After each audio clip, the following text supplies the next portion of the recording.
titik-titik panas. Nah, kita kita harus bisa membedakan demamnya anak kita itu. Tadi ini kejang demam. Kejang demam itu kejangnya terjadi saat anaknya itu demam. Kalau tidak demam dan kejang itu bukan kejang demam, bisa jadi epilepsi. Kalau kejang demam itu dewe lek ngarani biasanya step ya Bun ya, step.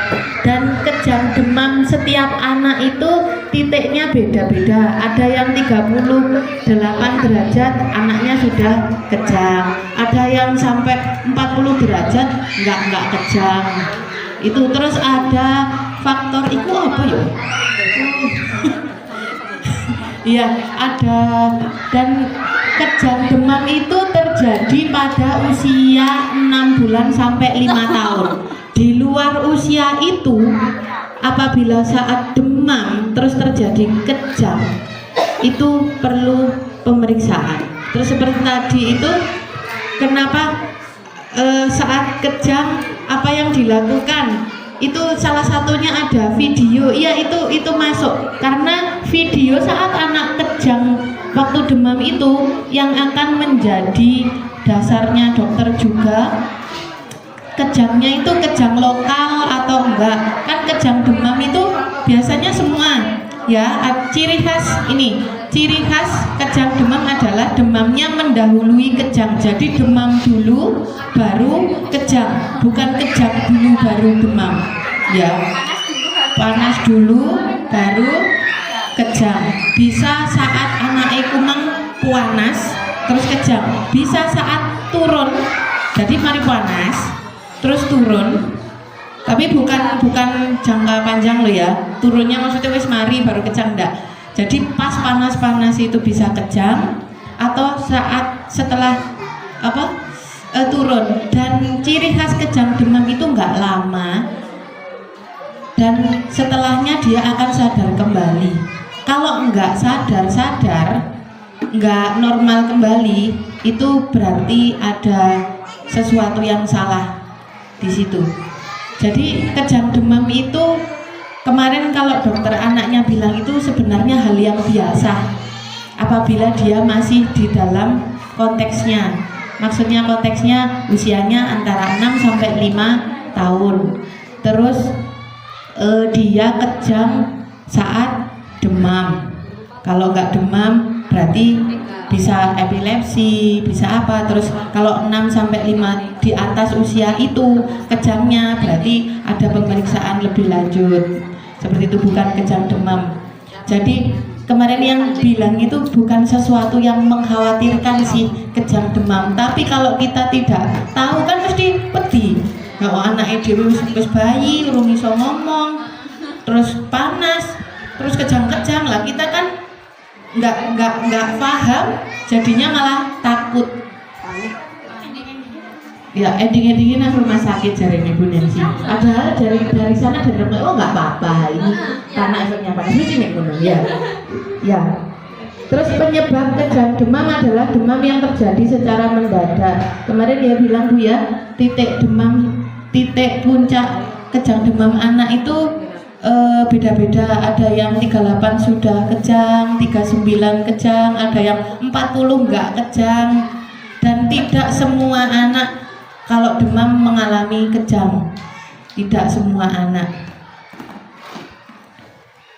Demam dapat disebabkan oleh infeksi bakteri atau virus, misalnya infeksi saluran nafas atas. Tidak diketahui secara pasti mengapa demam dapat menyebabkan kejang pada satu anak dan tidak pada anak lainnya. Namun diduga ada faktor genetik yang berperan. Jadi bisa keturunan biar ibu elek panas mesti kejang. Bisa jadi anaknya juga ketika panas kejang. Lek ibu enggak kejang terus mari ngono anaknya kejang, yo berarti tepat. Ya, ada faktor keturunan di situ. Setiap anak memiliki suhu ambang kejang yang berbeda. Ini yang seperti yang saya katakan tadi, setiap anak punya ambang kejang sendiri-sendiri. Ada yang sampai 40 tidak kejang, ada yang 36 derajat Celcius itu sudah kejang, ada, tergantung daya tahan tubuh, imun. Apa yang terjadi bila anak kejang? Nah ini Menangis, lojotan. Tadi ya, bentuk kejang umumnya sering dijumpai adalah mata mendeli atau terkadang berkedip-kedip, kedua tangan dan kaki kaku, terus diikuti kelojotan. Saat kejang anak tidak sadar, tidak memberikan respon apabila dipanggil atau diperintah. Setelah kejang anak sadar kembali.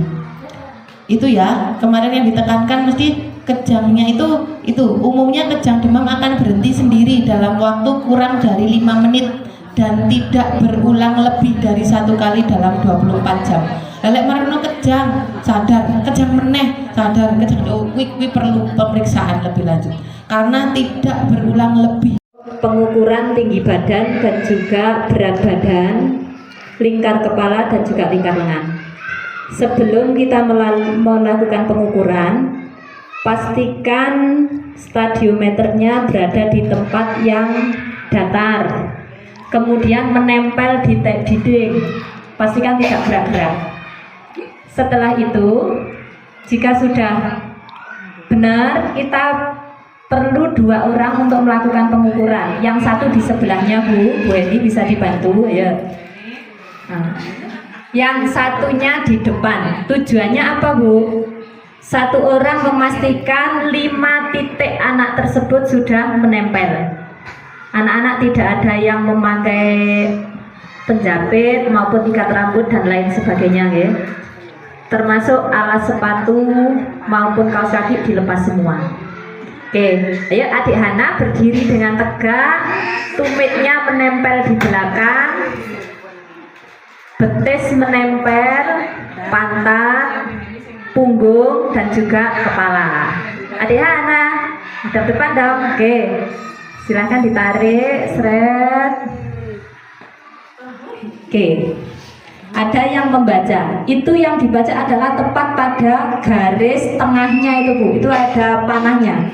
Berarti tingginya 94,5. Coba diulangi sekali lagi. Dalam pengukuran kita tidak boleh 1 kali. Adik Hana tegak. Adik Hana tegak. Oke, sekali lagi. Pastikan sampai menyentuh kepala.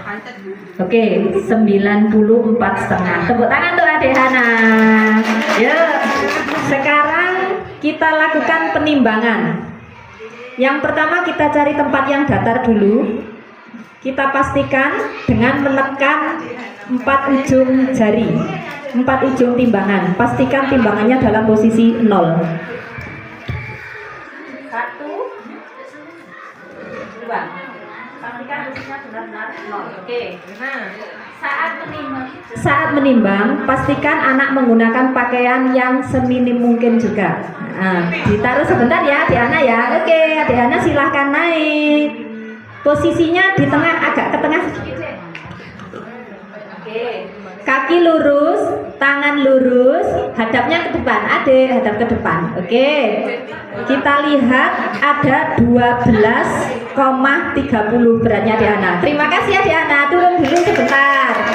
Kita ulangi sekali lagi Bu, bukan hanya sekali. Penimbangan kita lakukan 2 kali. Oke, Adik Hana naik lagi. Adik Hana hebat. Oke. Posisi di tengah ya, Dek. Sip. Tangan lurus, pandangan lurus ke depan. Nah, untuk penimbangan kedua hasilnya 12,35. Ternyata ada selisih 5 on. 5 gram bukan 5 on. Oke, kita coba sekali lagi karena ada selisih. Ketika perselisihannya mencapai dengan 2 kali seperti itu lebih, nanti kita akumulasi dengan pengurangan 0,7. Oke. Oke, Diana. Hadap ke depan, Dek. Sayang. Oh ya, hadap sini sayang. Oke. Nah, 12,35. Oke, berarti hasilnya sama 12,35. Terima kasih Adik Ana, tepuk tangan.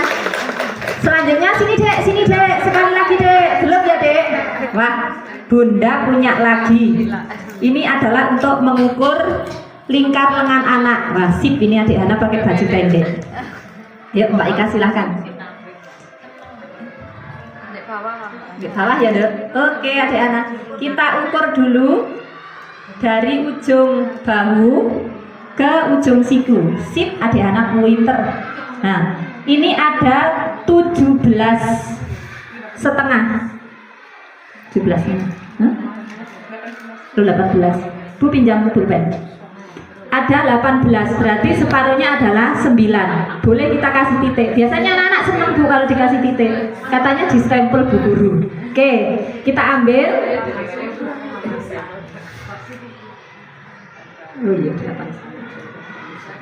Oke, setelah kita kasih tanda pada 8,5, tangannya lurus Dek. Oke, kita masukkan ke dalam lubangnya. Oke.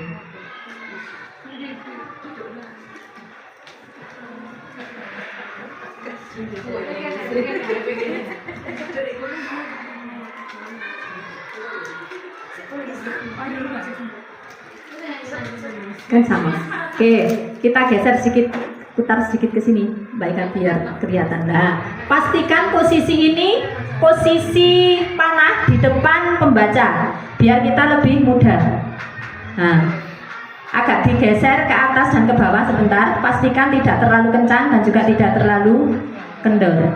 Nah, lingkar lengannya Adik Ana ada 15. Coba diulangi sekali lagi, ditarik. Nah, oke. Sama, lingkar lengannya adalah 15. Oke. Lanjut, kita pengukuran lingkar kepala. Adik Hana pinter sekali deh hari ini. Sip. Bunda bangga deh. Adik Hana, diukur lingkar kepalanya ya Nak? Mau? Hebat. Tepuk tangan tuh Adik Hana. Oke, diikuti Bunda dulu ya. Oke.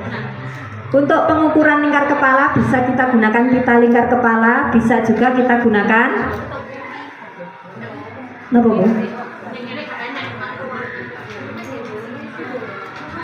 Midland. Ini bukan pita Bu, ini sama meteran juga.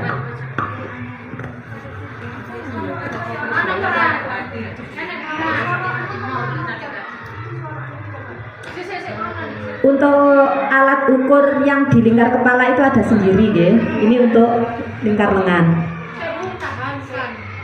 Oke.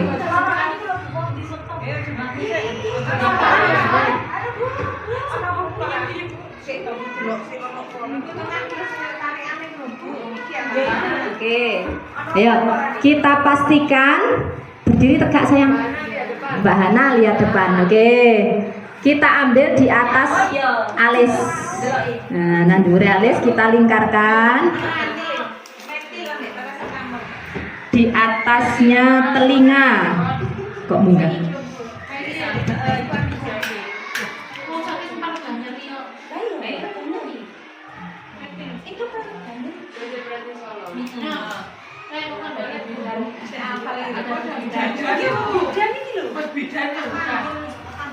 Nah, ini ada 47. Teman-teman, pastikan ya saat menggunakan metlin yang kita ukur itu di nolnya sini. Jangan kita lihat yang di ujungnya loh ya. Dipastikan saat melihat ukuran di metlin itu di nolnya ya, bukan di ujungnya sini, nggih.